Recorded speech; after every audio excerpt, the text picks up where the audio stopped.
नमस्कार. आपल्या एज्युकेशन प्लॅटफॉर्मवर तुमच्या सर्वांचं स्वागत आहे. भरपूर जणांची मागणी होती, सर व्होकॅब्युलरीसाठी नेमकं सांगा, आम्हाला सोर्स सांगा आणि नेमका कसा अभ्यास करायचा आहे, सुरुवात कशी करायची आहे.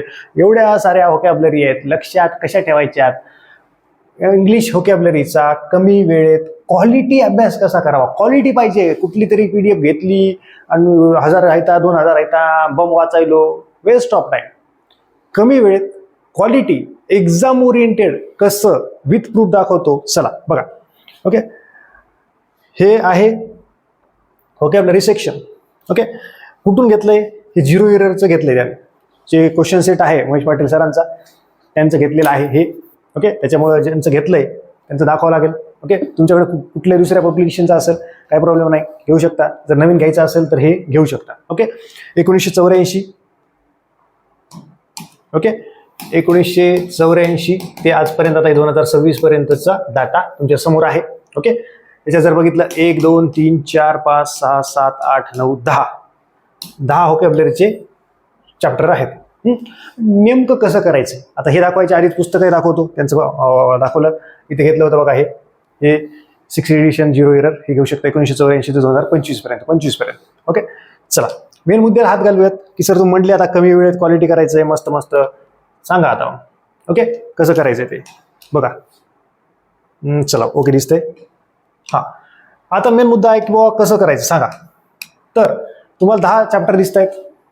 आता एखादं म्हणाल सिनोनिम आहेत सगळे एकदाच वाचतो 331, वेस्ट ऑफ टाइम. अँटोनिम्स एकदाच वाचतो 190, 3-4 दिवस सलग वाचतो, काहीच फायदा नाही. पहिल्यांदा सोपं घ्या. पहिल्यांदा या सगळ्यांचा अर्थ समजून घ्या बाबा. समानार्थी, विरुद्धार्थी, होमोनिम्स म्हणजे काय, होमोग्राफ्स म्हणजे काय, ॲडोम्स आणि फ्रेजेस म्हणजे काय, वन वर्ड सबस्टिट्यूशन काय, फ्रेझल वर्ड, स्पेलिंग वगैरे समजून घ्या. 10 टॉपिक आहेत बघा, पानं पलटून बघा. बेसिक पहिल्यांदा हलकं होते डोकं. बघितलं? क्लिअर? आता तुम्हाला कळलं सिनोनिम म्हणजे समानार्थी आणि अँटोनिम्स म्हणजे विरुद्धार्थी. होमोनिम्स किंवा होमोफोन्स म्हणजे काय ते कळलं तुम्हाला. जनरल समजून घ्या फक्त 5 मिनिटात. होमोग्राफ्स म्हणजे काय समजलं, आयडॉन फ्रेजेस म्हणजे काय समजलं, बघितले प्रश्न फक्त. हा असं असते का, ठीक आहे. सुरुवात आहे आता. 10 टॉपिक आहेत. 10 टॉपिकची सुरुवात आपल्याला पहिल्यांदा करायची आहे. पहिला टॉपिक घ्यायचा आहे. कुठला घ्यायचा आहे? सोपा घ्या. याच्यातला सगळ्यात कमी प्रश्न कुठे आहेत? कोहेसिव्ह डिव्हाइसेसला आहेत. 8च प्रश्न आहेत. 8 प्रश्न वाचून घ्या. त्याचं एक्सप्लेनेशन पण दिलंय पुस्तकात, ते पण वाचून घ्या. इथं दाखवत बसत नाही. ओके, की असं दिलंय ते तुम्ही बघा पुस्तकमध्ये जाऊन. मी काही जाहिरात करत नाही. तुमच्यासाठी म्हणून मी सांगतो की आम्हाला कळतच नाही काय करावं. आम्हाला कुठले PDF यायलेत, हे यायले, नुसता डाटा आहे. डाटा भरपूर आहे पण एक्झाम ओरिएंटेड नाही आहे. 1984. ओके, काय म्हणतोय माझे शब्द नीट आहे का? 1984 ते 2025 पर्यंत व्होकॅब्युलरी सेक्शनमध्ये हे 10 टॉपिक आहेत. कोहेसिव्ह डिव्हाइसेस, ज्याला इथं लाल मी टिक केले तुम्हाला जर दिसत असेल तर, त्याच्यात 8च प्रश्न आहेत. ते 8 प्रश्न एक्सप्लेनेशन घ्या. त्या प्रत्येक शब्दाचा कशा पद्धतीने प्रश्न विचारलाय तो बघा, त्याचं एक्सप्लेनेशन बघा, उत्तर बघा, त्याचं एक्सप्लेनेशन दिलंय ते बघा. काही गोष्टी तुम्हाला तिथं असतील का, या शब्दाचा मला अर्थ कळत नाही. समजा कोहेसिव्ह डिव्हाइसेसचा अर्थ मला कळत नाही, तर नेटवरती टाक कोहेसिव्ह म्हणजे काय बघ. डिव्हाइसेस म्हणजे काय? आता डिव्हाइस तर कळलंच करते. डिव्हाइसेस अनेक, डिव्हाइस एक डिव्हाइस, डिव्हाइसेस म्हणजे अनेक. त्यात तिथून सुरुवात करा की कोहेसिव्ह या शब्दाचा अर्थ बघा ना. कोहेसिव्ह डिव्हाइसेस म्हणजे काय ते समजून घ्या. जर तुम्हाला एक्झाम्पल दिले समजा ते हे कोहेसिव्ह डिव्हाइसेस आहे, कळलं पाहिजे. कळलंय का मला काय म्हणायचंय? सोप्यापासून सुरुवात करा. 10 टॉपिक आहेत. 10 मधला 1 खतम करा. राहिले किती रे? 9. मग 8 नंबरचं झालं आपला. 8 प्रश्नावालं झालं. नंतर घ्या 13 प्रश्नावालं प्रोव्हर्ब्स. किती प्रश्न आहेत? आजपर्यंत 13च प्रश्न आलेत फक्त. कॉन्फिडन्स घ्या ना. कोहेसिव्ह डिव्हाइसेस झाले. ठीक आहे, एखादा प्रश्न तुमच्या एक्झामला पुढच्या येईल, नाही येणार, हे होईल ते होईल. आला तर नशीबच आहे. पण तुमचा कॉन्फिडन्स वाढला ना. 15-20 मिनिटात, अर्ध्या तासात, 1 तासात की 8 प्रश्न वाचले. प्रोव्हर्ब्स 13 प्रश्न आहेत. प्रोव्हर्ब म्हणजे काय? हे दिली आहे, मन दिली आहे, खाली विचारले हे काय? कंजंक्शन्स आहे, प्रोव्हर्ब आहे, अजून काय? आयडोम्स आणि फ्रेजेस आहेत काय? इतकं सोपं प्रश्न आहे. 13च आहेत. 13 लक्षात घ्या. सोपे आहेत 13. ओके, अजून तुम्हाला नंतर कळेल की ह्या 13 बघितल्यानंतर 13 प्रश्न, त्याचं एक्सप्लेनेशन, त्याचे ऑप्शन्स, कशा पद्धतीने प्रश्न विचारलाय हे तुम्हाला कळेल. तुमचा कॉन्फिडन्स 1 तासात वाढेल. कसं काय वाढेल सर?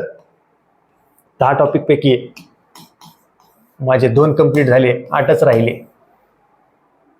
मग तुम्हाला टेन्शन हे घेऊ नका की सिनोनिम राहिलेत, अँटोनिम. अबे दम तर जरा आराम तर घे, नम तर घे. कंप्लीट व्हायले हळूहळू.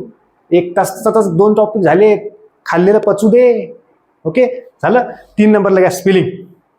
स्पेलिंग काय एका दिवसात होत नसतात, पण तरी देखील आज स्पेलिंगपैकी आता जवळपास 104 प्रश्न आहेत.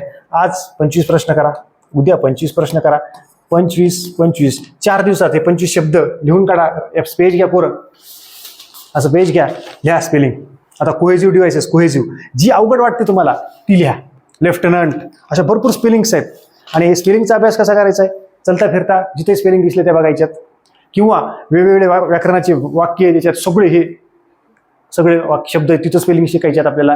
वेगवेगळे ग्रामरमधले वाक्य तिथं स्पेलिंग शिकायच्यात. म्हणजे स्पेलिंग एका दिवसाचा नाहीये, पण निदान विचारलेले 104 प्रश्न ते समजून घ्यायचेत. कसे विचारलेत, पॅटर्न कसा आहे, काय हे रिपीट होतात का, रिपीट होतात, मग कळतं बाबा मला स्पेलिंग काय काय अवघड जातात. त्या लिहून काढायच्या रफ पेजवरती, सोप्या लिहायच्या, अवघड पण लिहायच्या. बघायचं 25 प्रश्न दररोज केले, 4 दिवसात हे व्हायलंय. आपला किती व्हायलंय? 3रा टॉपिक पण व्हायलाय. आता टॉपिक राहिले 7. ही मेथड आहे अभ्यास करण्याची. एका दिवसात सगळे लिहू नका, काही गरज नाही. 25च लिहा. आज 25 प्रश्न, उद्या 25 4 दिवसात 25 होऊन जाते. बोर होते का, काय होतं का, त्याला काहीच टेन्शन नाही आहे. चलता फिरता अभ्यास करायचा आपल्याला. काय विषय आहे का? काहीच विषय नाहीये. हे स्पेलिंगच्या बाबतीत आपण करतोय.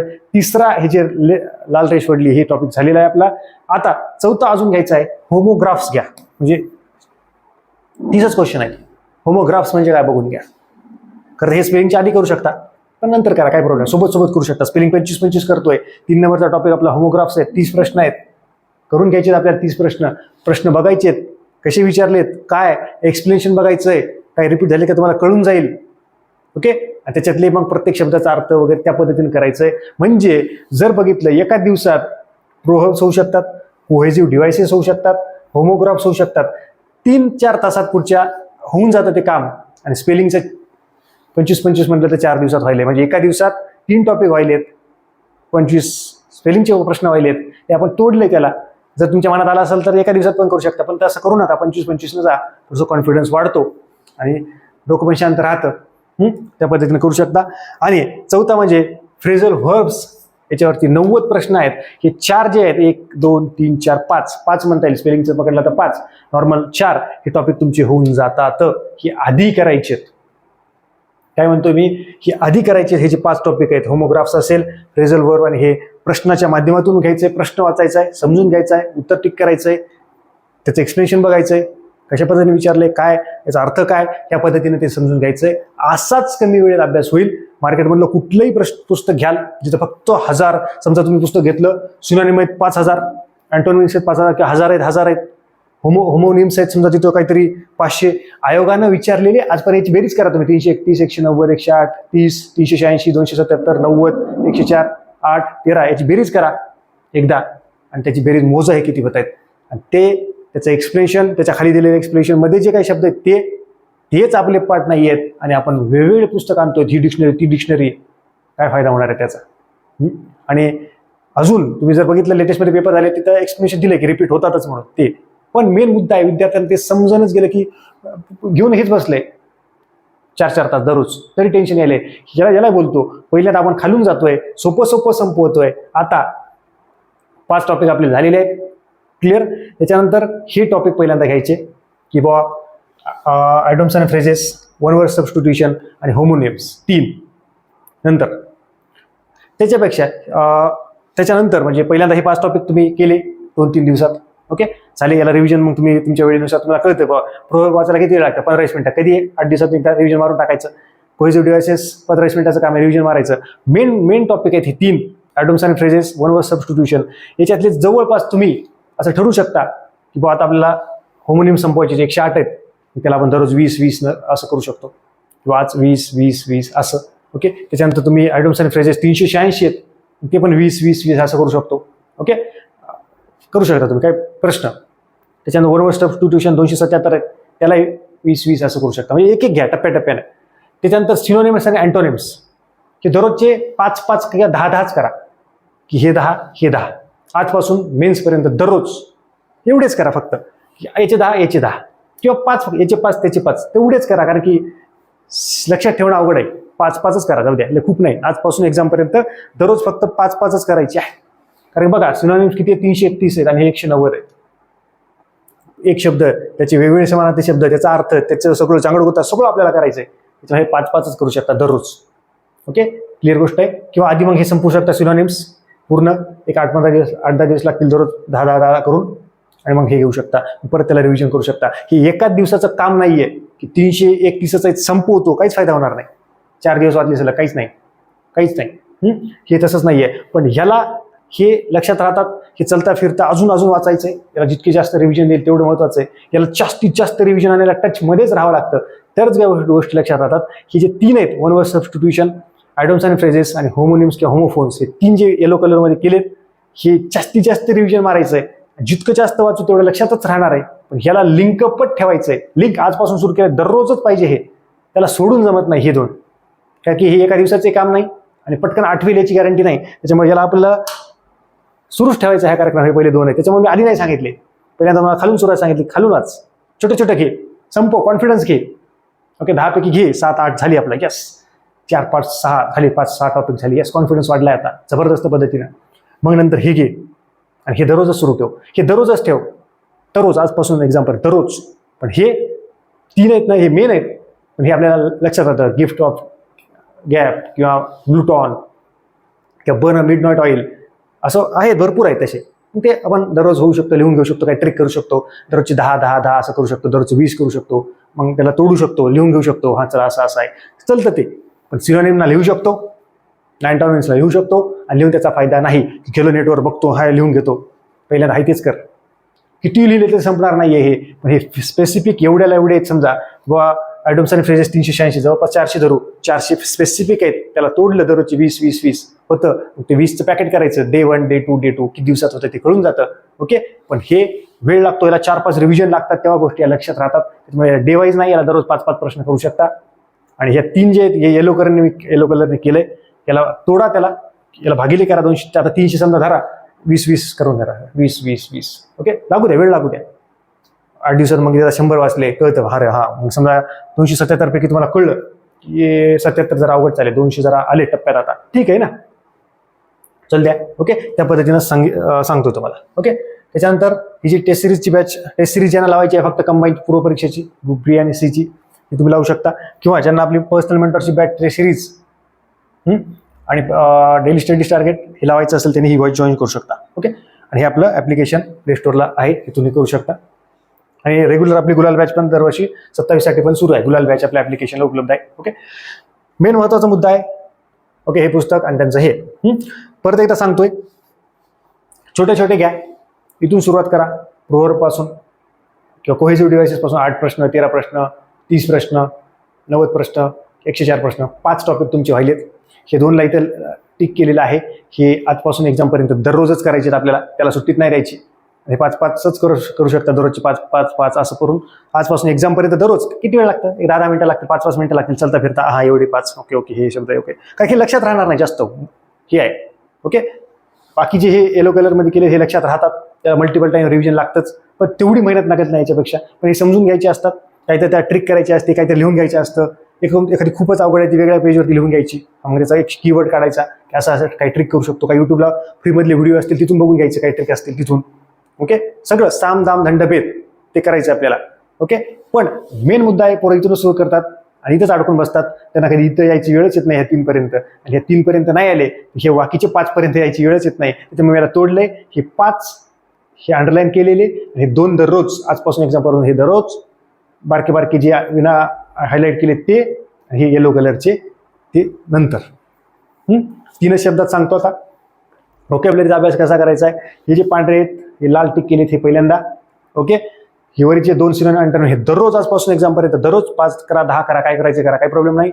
आणि याला स्पेसिफिक वेळ देऊन याचा करेक्ट कार्यक्रम करायचा आहे. कारण की हे आपली जितकी मेहनत घेऊ, जितकी आवड निर्माण होईल तिथं ही आहे. हे 3 homonyms, आयडम्स and phrases, one word substitution, आणि याच्यावर इथे कन्सिस्टन्सी लागेल, इथे आवड लागेल, मजा आली पाहिजे इथं.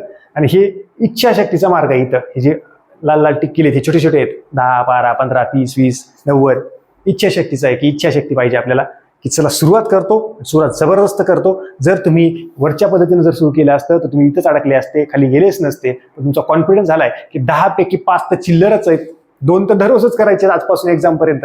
राहिली गोष्ट फक्त या 3ची, ते 3 काय 15 दिवसात संपून जातात, महिन्याभरात संपून जातात. मग त्याला रिव्हिजन असंच ते चालणार आहे. हे तोडलं तर कॉन्फिडन्स वाढतो, या तोडलं तर याचा उपयोग होतो. आता बघून भल्याला टेन्शन आलं असेल, बापो कसं करायचंय. मी सगळं मेन्सचे विद्यार्थी जे आहेत त्यांनी पोस्ट मिळवली, त्यांच्याशी डिस्कस केलंय. माझी सगळी याच्यातली सगळी एनर्जी सगळं हे लावून तुम्हाला मी सांगतोय. आता भरपूर जणांचे मेसेज आले, पुस्तक तर समोर घेतलंय, व्होकॅब्युलरी घेतली, मला बघून टेन्शन आलंय, मला कळलंच गेलं. पण भरपूर विद्यार्थ्यांना आधी सांगितलं आणि त्यांना कळलं की कॉन्फिडन्स वाढला. सर 5 टॉपिक पुढच्या 2-3 तासात झाले, 10 टॉपिक सगळे आहेत, 50% काम तर आधीच झालंय. हे तर दररोजच करायचं, याचं टेन्शनच नाही की आता संपणारच नाही. ते राहिले फक्त हे 3चं. याला तोडतो सर मी आता, आवडीनुसार युट्यूबला काही व्हिडिओ बघतो, पहिल्यांदा सगळं वाचून घेतो. मग जसं ग्लुटॉन म्हणजे खादाड, गिफ्ट ऑफ गॅप, एखादी गोष्ट भारी असणं किंवा अजून भरपूर आहेत, त्या आम्ही म्हणी अशा काढू आणि एक आम्ही मस्त हे करू, समजून घेऊ. ओके. जसं आउट ऑफ क्वेश्चन म्हणजे sure, out of the question म्हणजे इम्पॉसिबल, हे 2 आहेत म्हणी. त्या अशा पद्धतीने आपल्याला समजून घ्यायचंय. असं तुम्ही इथं ते करणार आहात. असे जसं वेळ मिळेल तसं वाटलं तर प्रोहरचे वगैरे जे छोटे आहेत ते वाटलं तर एक व्हिडिओ आपल्या युट्यूब चॅनलला नक्की टाकतो. वाटलं तुम्ही कमेंट सेक्शनमध्ये कमेंट करा. जसं वेळ मिळेल त्याच्या पद्धतीने हे छोटे जे पार्ट टॉपिक आहेत मी घ्यायचा प्रयत्न करतो. तर अशाच जबरदस्त लेक्चरचं पुढच्या लेक्चरमध्ये भेटूयात. पण तुमचे जे काही प्रश्न असतील ते कमेंट सेक्शनमध्ये कमेंट करा. भेटूयात पुढच्या लेक्चरमध्ये. तोपर्यंत धन्यवाद.